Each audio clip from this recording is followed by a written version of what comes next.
I am so super happy that we made it through the frost on this canola.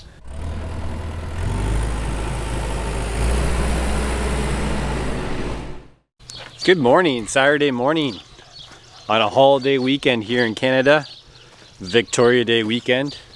And it looks like today is going to be the only nice day of the long weekend. It's for, I guess Monday's a holiday, but it's going to be a monsoon coming in tomorrow.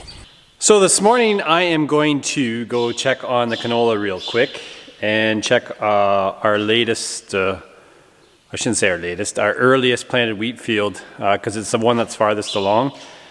And we're just going to do a real quick assessment on frost damage. I don't think we have any, but got to check. And I'm just looking for a fairly sharp knife to slice open the wheat plant so I can show you what I'm looking for.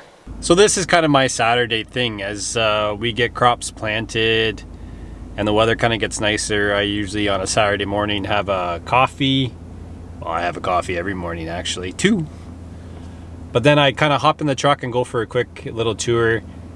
I try to do, as I said, do this every Saturday. I like to get out to the fields once a week. I usually end up doing it more because the fields are so close and the farms are so close that we farm on that they're all on our road that we live on, so I can see them quite frequently. But I just like spending time out in the crops to assess what's going on and see if there's issues that we got to deal with or whatever. So usually I do this Saturday mornings. It's my little ritual. Now I said something about rain. Tomorrow morning they're calling for the rain to start and then rain straight through till Monday night. So basically 2 days of rain, and through that 2-day period they're talking 3 inches of rain or close to 75 mils of rain, which is a lot.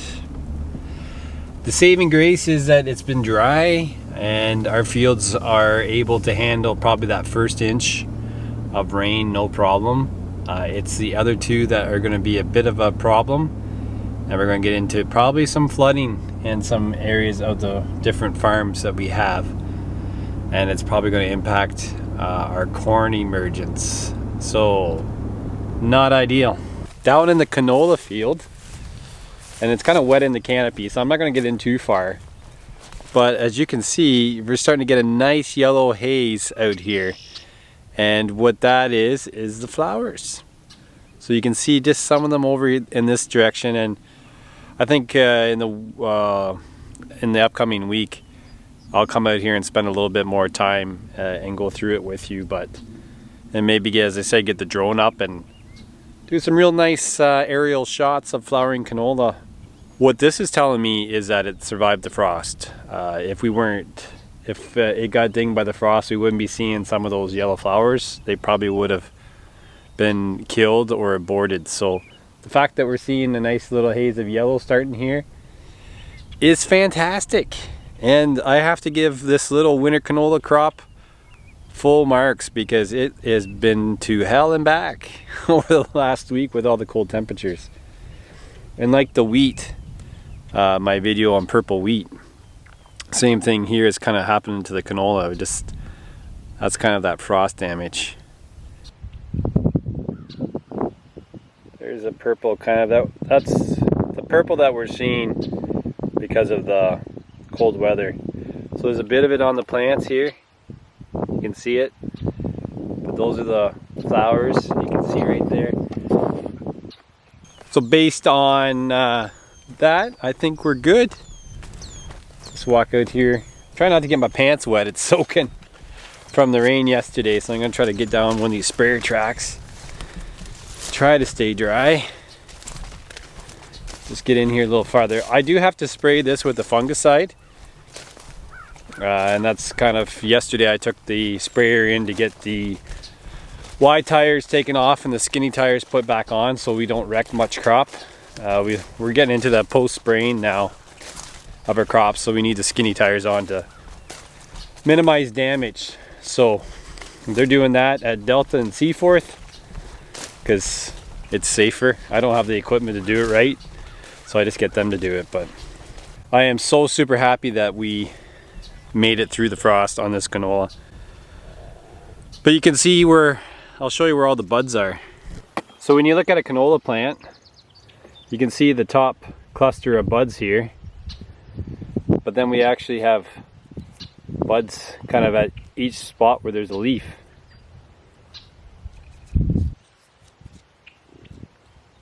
There, so it's just pretty cool. So there's lots of flowers and lots of potential for yield.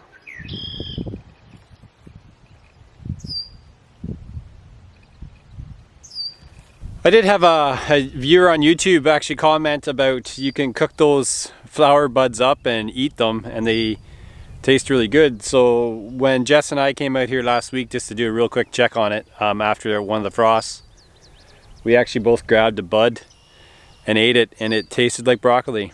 So FYI, it tastes like broccoli.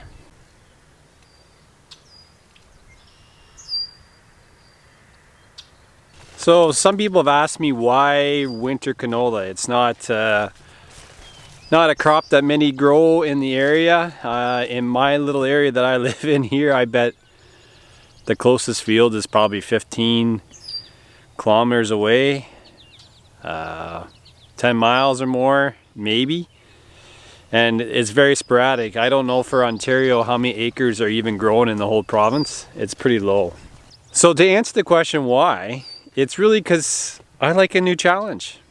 So for us here in Ontario, or for us on our farm, our crop rotation kind of consists of only a few crops. So it's corn, soybeans, winter wheat, and edible beans. So when we go from the corn crop, the next year it's either a soybean crop or an edible bean crop. And we kind of take those corn acres and split them. So half of those would be soybeans, half of them would be edibles. And I'm just looking at things saying, I want a new challenge. I've been farming here doing crops since my first real crop year was 98. And I've been doing the same kind of stuff, same crops for a lot of years. The challenge I kind of took on in 2006 was starting to integrate cover crops into our farming operation after we take the winter wheat off in July. So I kind of took on that challenge of cover crops, and I took on the challenge of integrating strip till into our system kind of 2010, no, actually be 2015. 2015 we started doing strip till. Kind of getting that system figured out. So I was getting, I wouldn't say bored, but I like a challenge.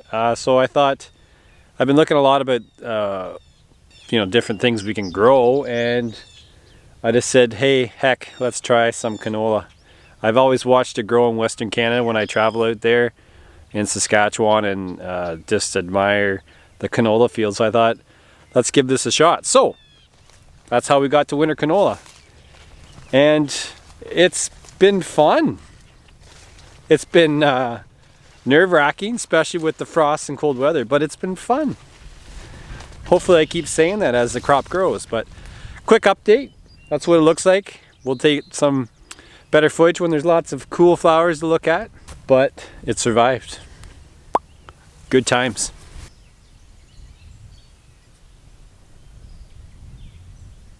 So it basically just started germination. It's got a small little root on it, a little root radical, and the coleoptile is just, which is a shoot that comes up through the ground, it's just starting to form. So we got good temperatures coming, even though it's wet. I think we're fine.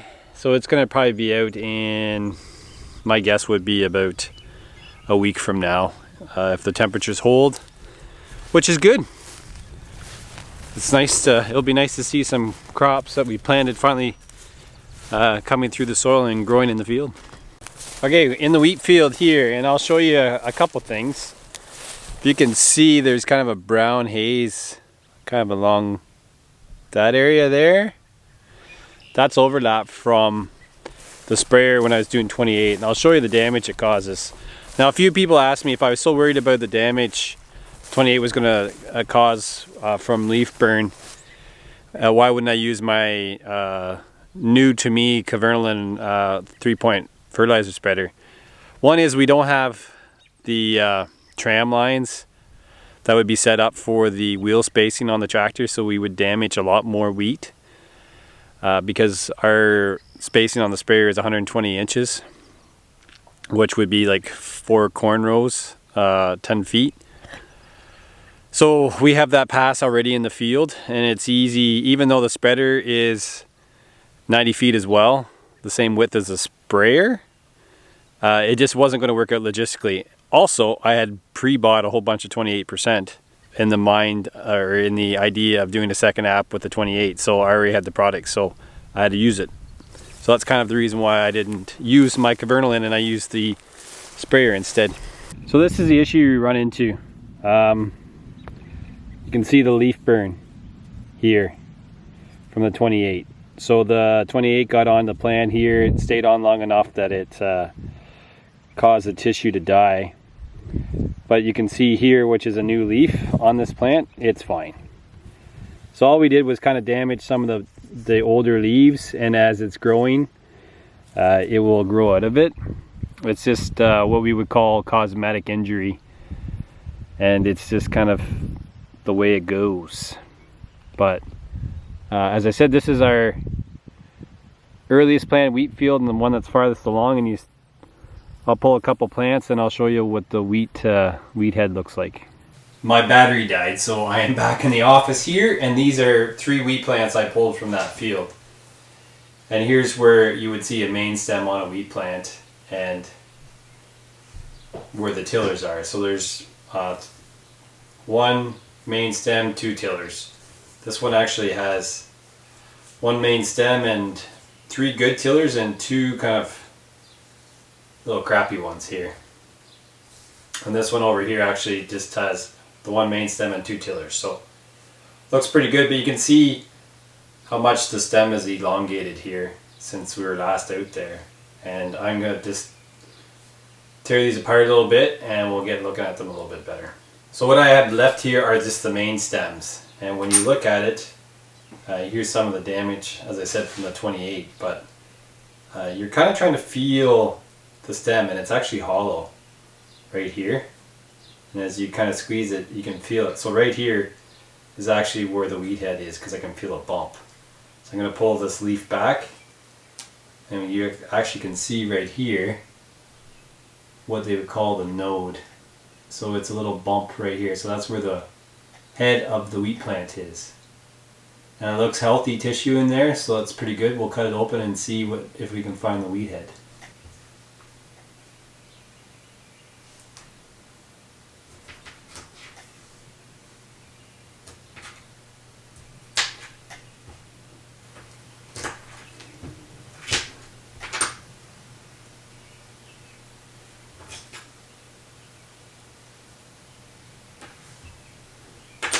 Takes a sharp blade. I'm trying not to cut myself.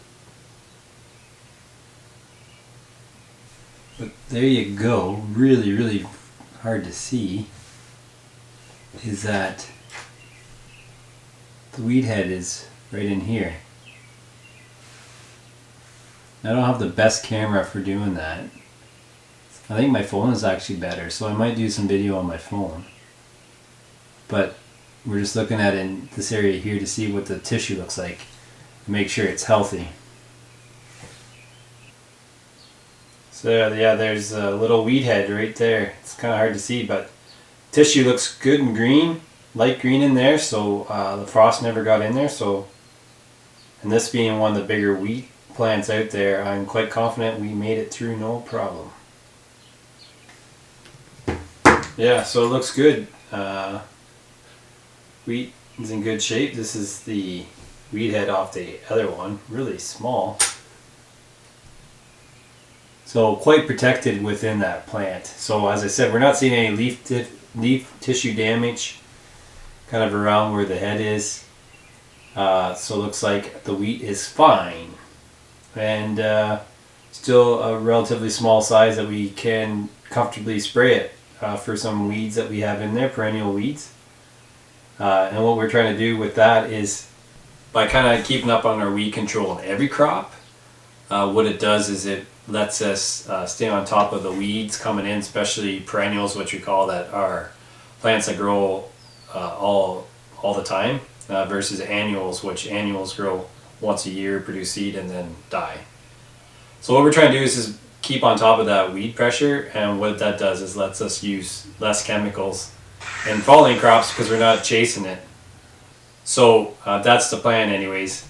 So we'll see what the 2 to 3 inches of rain does here over the next couple days, and we'll go from there and kind of figure out a plan around crops and chemicals and spraying and trying to control some of this stuff. As I said, we're going to put a fungicide on the canola because as the petals fall down, they get stuck to the tissues of the canola plant, and it leaves a spot for septoria to come in, sclerotinia I should say actually, which is basically white mold, and then if the white mold gets into the crop, it can take about 15% of the yield away. So what our goal is to spray the fungicide just before the petals start dropping off the leaf or off the flowers, to protect that plant from white mold. And because my crop is so thick, we have a saying, it's thick as a hair on a dog's back, but because of that there's not a lot of air movement in the canopy, and we have to protect the plant because that's a really good area for disease, especially with this 2 inches of rain coming in. We're just going to have a really wet, humid canopy, and it's great for fungal diseases, so we got to get that done. So things are good. We made it through the cold snap. We don't need any more, and we'll just see what Mother Nature does on the rain side, and we'll go from there.